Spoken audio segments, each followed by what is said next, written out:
Greetings everyone, here is Yamika. I hope you're all doing well. Today I'll show you a very old speed paint that has been waiting for quite some time on my computer, but I had some problems, and then I had some commissions, and then life happened. Usual stuff. But you know what? Today is the day.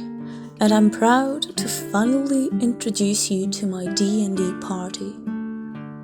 So, let's begin with Balthazar, our half-orc blood hunter.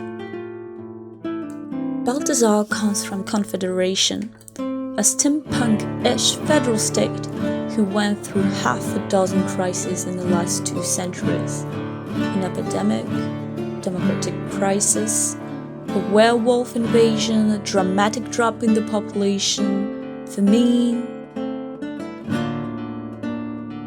He grew up in this desolate land with no parents but a mentor who taught him everything. He taught him how to fight and how to dedicate his life to fight the werewolf threat. This is how he became a blood hunter. One day, he decided to retire, to live a more peaceful life. It worked for a while, but it ended badly and Balthazar disappeared, living in a cave for a decade, protecting the only present left by his teacher, the Codex. The Codex is a mysterious book he knew nothing about and written in code. His mission was to protect it, and one day, a woman came to his cave, seriously wounded, almost dying. He helped her, but another person came this night and killed the woman. He tried to steal the Codex, and so Balthazar killed him. Confused about this event, Balthazar decided to leave to resolve the mysteries of the Codex. He remained silent and ignorant for too long. Now, he needed to know.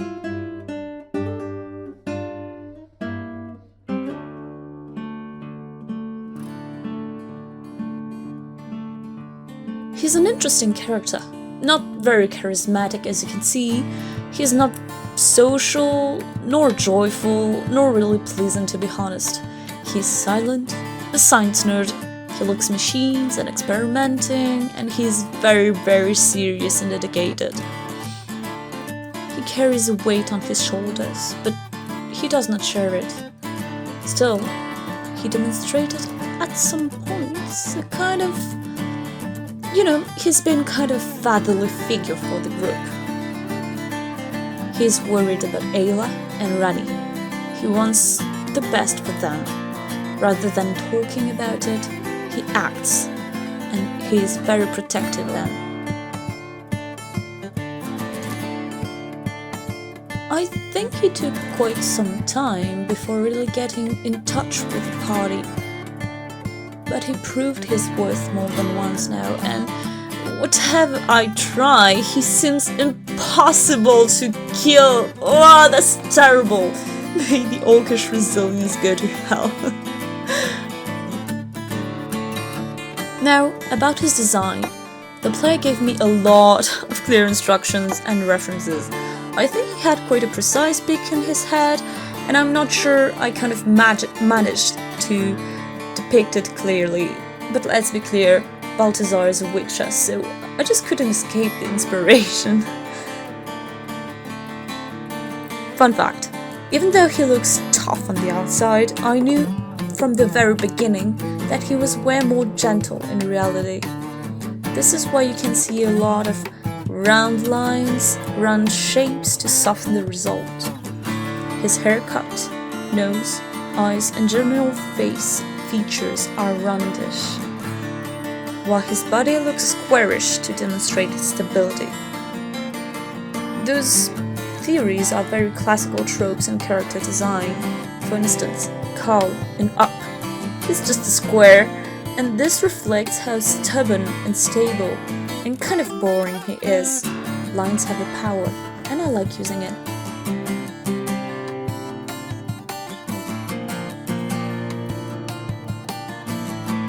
Now about colors. Balthazar is all kind of messy. He wears an old armor and looks untidy.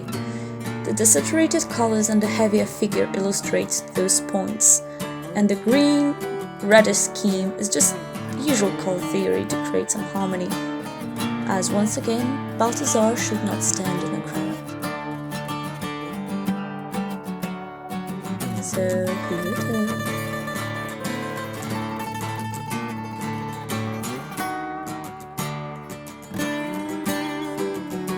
Okay, so now let's keep going and let's go to Rani. Rani Mancana is a 19-year-old non-binary ranger who just lived their life in a small village lost in the mountains. Everyone in the village just worked, ate, slept, repeat, married, got children, and repeat again. A boring life for a youngster who just wanted to leave. One day, their traveling merchant aunt offered to bring them for her on a travel. Rani accepted, and then discovered how wide the world was. When they returned to the village, they did not want to stay anymore. Since they were little, Rani was visited by tiny little creatures who refused to show up to anyone else. Tiny lights playing with them, tiny little fays. When Rani grew up, they almost forgot them, up to one day where they terribly argued with their parents. This night, the fairs reappeared, and Rani realized those memories were real and not just childhood dreams. So they decided to leave, and here's how they met the party.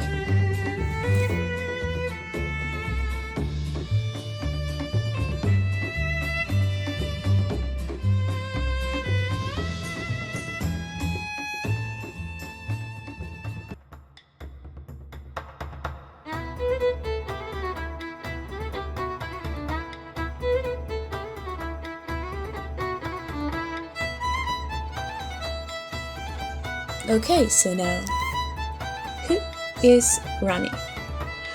Rani is a feral gremlin. Yup. They are a feral child who just wants to be free, do whatever they want, and just live their best life. They love animals, and this is how they adopted a Tresem they called Nui, you can see here on the pic, but also a flying snake named Vasha and a baby monkey called Hazim. According to the player, Rani has enough small beasts and the next one will be a big one, and yeah, and so here I am. You can see how confident I am. Just heard that we will be a lion or a dragon with the party because he can.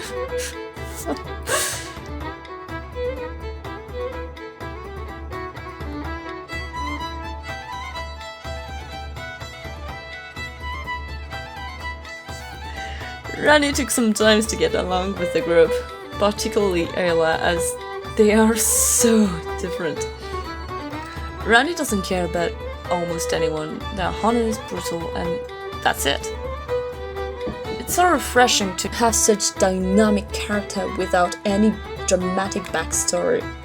Really, no deep psychological issue between all those tormented babies all around. That being said, once Rani likes you, they will aggressively love and protect you with their life. That's it.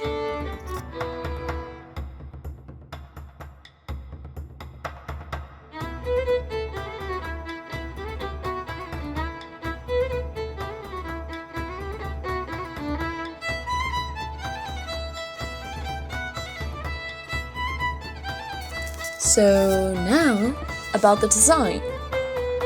Rani's design was a lot of fun. I really just went all over it. I wanted the character to look young, so I used a lot of round features. The haircut, the face, the eyes, and the eyebrows. to entirely trick the viewer in thinking that Rani was kind of defenseless.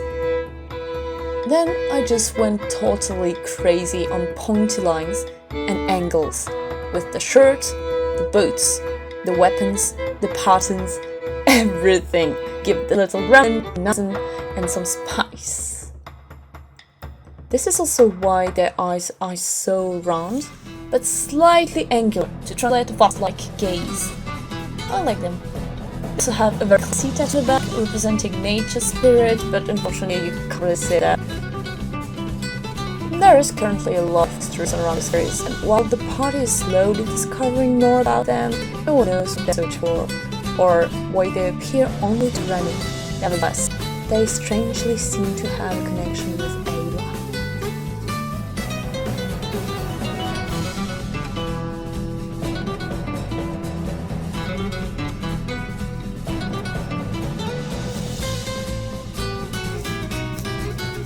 But this is all for Rani. I hope you liked them. I enjoyed them, drawing them, talking about them. They're a lot of fun.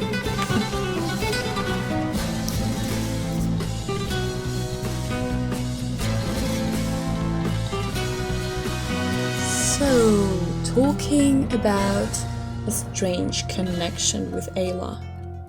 Here comes Ayla, our pretty warlock barbarian.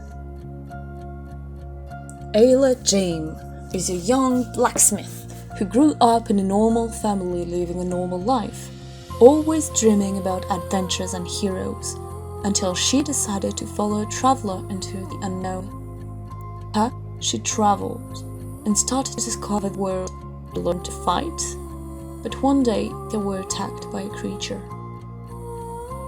She almost drowned, and when she woke up, her guide, who also became her girlfriend in the meanwhile, because, you know what, why not? Anyway, and when she woke up, her guide has disappeared. Ayla decided to search for her, and this is when she met the party. Then she quickly discovered that she had new powers and a surprising strength coming out of nowhere. But one day, the party had an unpleasant surprise when, at the full moon, she transformed into a werewolf with magic powers.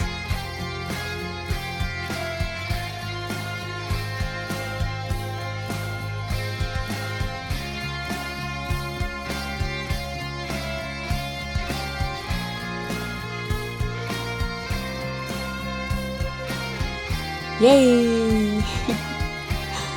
So in-game, her barbarian rage is literally powered by her best bloodlust, and her magic powers come from a patron no one knows anything about. Every full moon, she transforms into the wolf, and she attacks the party. And I love how every full moon, the party tries to survive, panic, elaborates a plan, panics again, and kind of go away with it, hoping everything will be alright.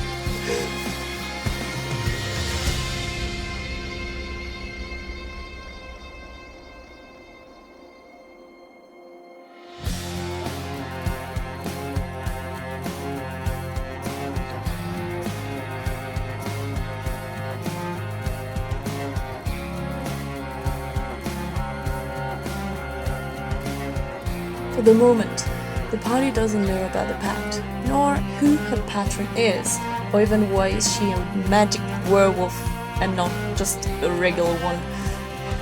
Oh, and she also regularly dreams about her missing girlfriend who recently gave her a rendezvous in a distant city in a month. Who knows what could happen if Ayla doesn't kill everyone in the meantime?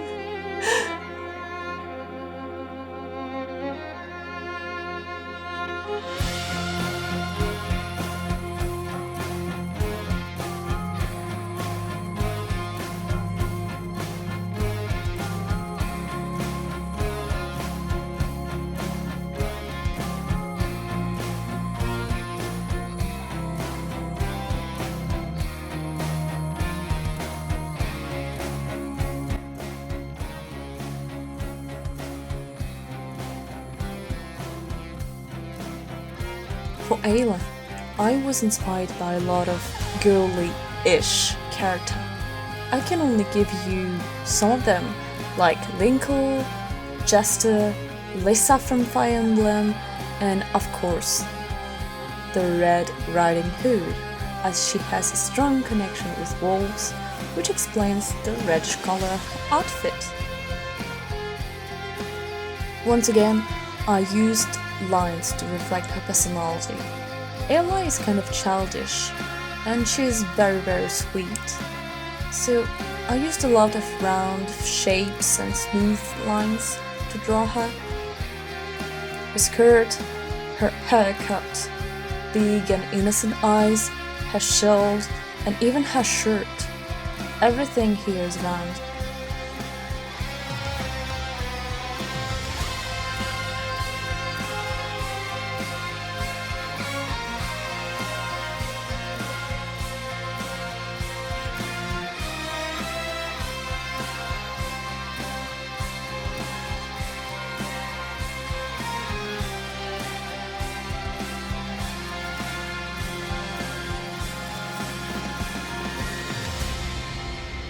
Ayla is a very self-conscious young woman who tries to do her best, to be heroic. She cares a lot about others, even though she has a lot of issues such as insecurities. Please, girl, get help! Okay, she's doing better though. This paradox between being adorable and pathetic, fundamentally good, but still afraid of the beast within, is something that I enjoy a lot, and I've been having a lot of fun lately planning for her character arc. She's a kind heart, and I think that with Lysora, they are really holding the party together. She's far from exceptional. In her heart, she remains a young woman who hasn't seen much. She doesn't know much, but she's trying so hard for so long. And I think that this is the reason why I love her. She's a great character, and I can't wait to see her grow up.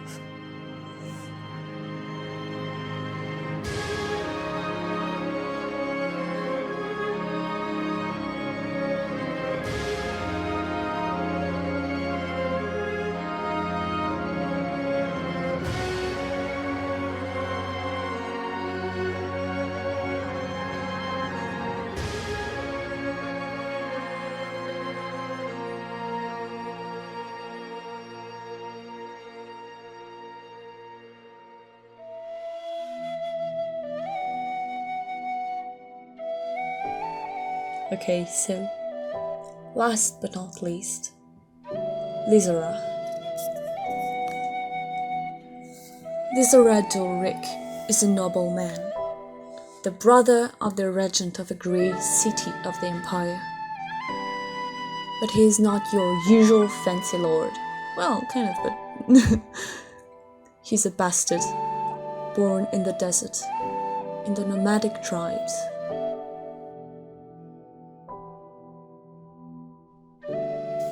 He grew up there until his sister came to find him and to bring him back to her. He then discovered civilization. He studied, he learned how to fight, he found a family, and he lived a happy life. Up to a point where... well, that's just a story for another time.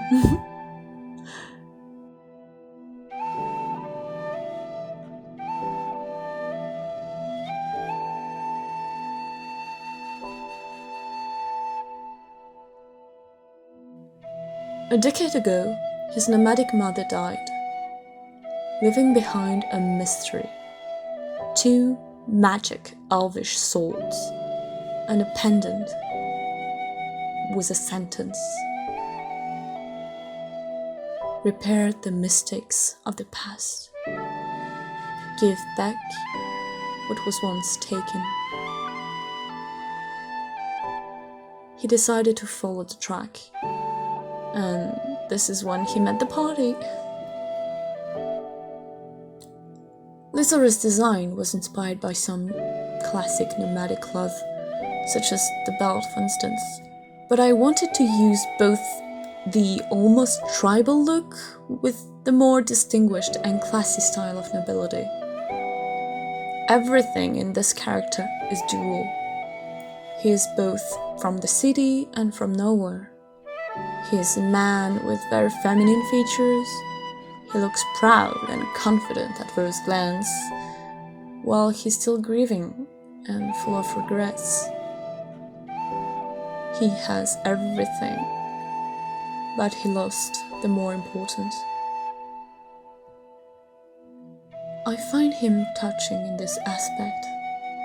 He is a hard and melancholic character who always tries to go forward, but who definitely cannot forget what he left behind. You can really see that when he talks sometimes. His words, his look, and that's kind of incredible, I must say. The player is doing a really good job.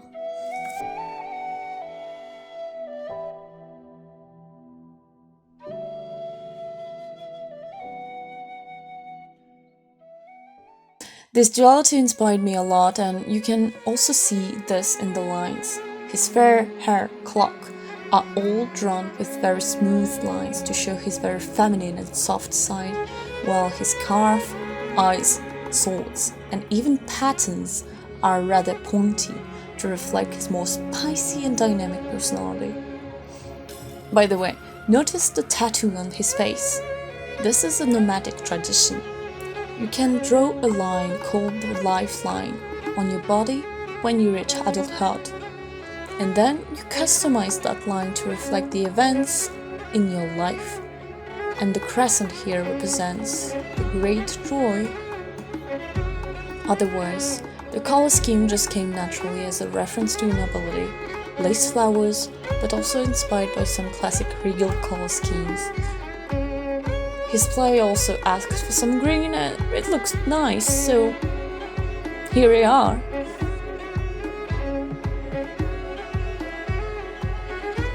Similarly to Ayla, he is truly one of the members holding the party all together. He cares deeply about them, and he wants to protect them at all costs. Oh, and such as Ayla, he surely should go and find some help, because he has some serious issues, but he's doing fine-ish, I guess.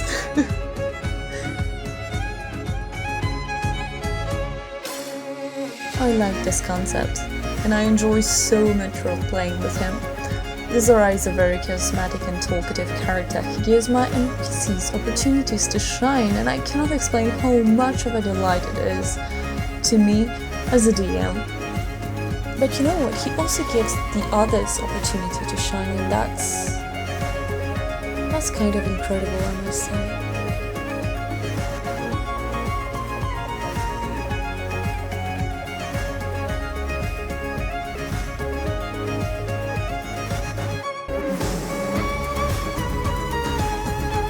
Anyway, so now you have seen them all, or almost them all. There is a last member of the party you didn't meet yet, but this will be for another time.